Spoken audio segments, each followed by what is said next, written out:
What we really want to touch on here is based on 4 or 5 years worth of experience at Nesta and 100% Open of designing and running open innovation competitions and challenges and workshops and processes. So my interest is in this stuff, how you have to shift and feel and think about the world to do collaborative innovation.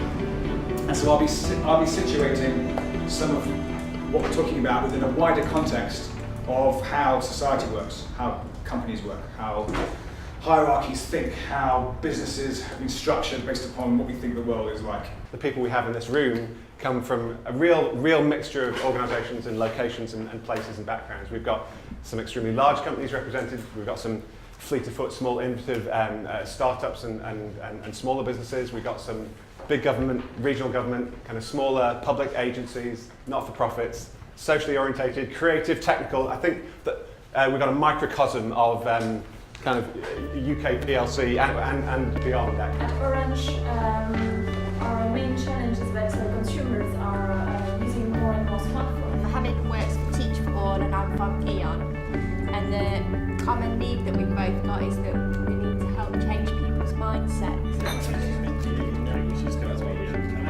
I'm going to ask Mr. Bartow.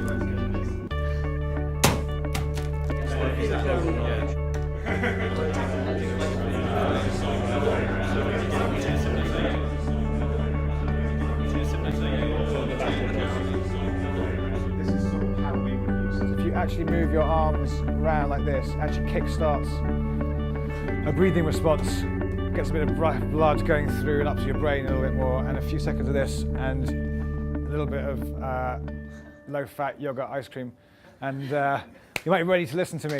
For me, open innovation is a sort of umbrella term that encompasses things like crowdsourcing and co-creation and user-led innovation and all these kind of buzzwords, of which open innovation is just one, but I think open innovation is an umbrella term that sits above all of that.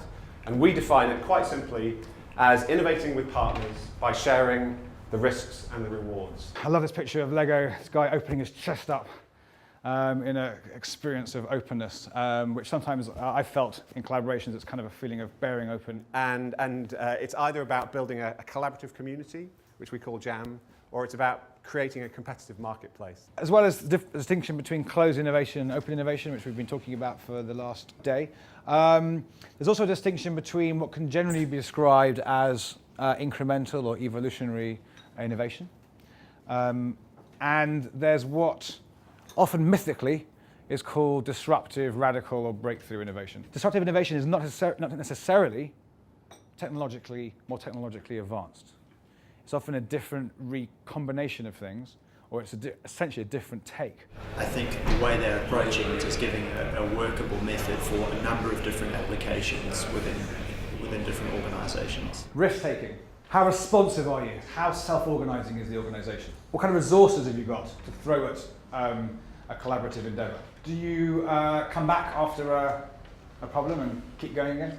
And finally, a sense of tolerance of ambiguity, tolerance of not knowing, tolerance of things not being quite how they might usually be. There's no right or wrong, it's not a normative chart, but it's about just knowing where you're at. I think my mind's definitely been opened in a different way, and that was one of the sort of outcomes I wanted. I work in public sector innovation, and it's always really good to be challenged and to be shown things that you don't know. If you want to de-risk a project, then open innovation is the way to do it. When you map a system in a very loose sense, this is a very loose map. This is something you can do in a day or two. What you start doing is you start looking for what these things are, which are the assumptions within the system.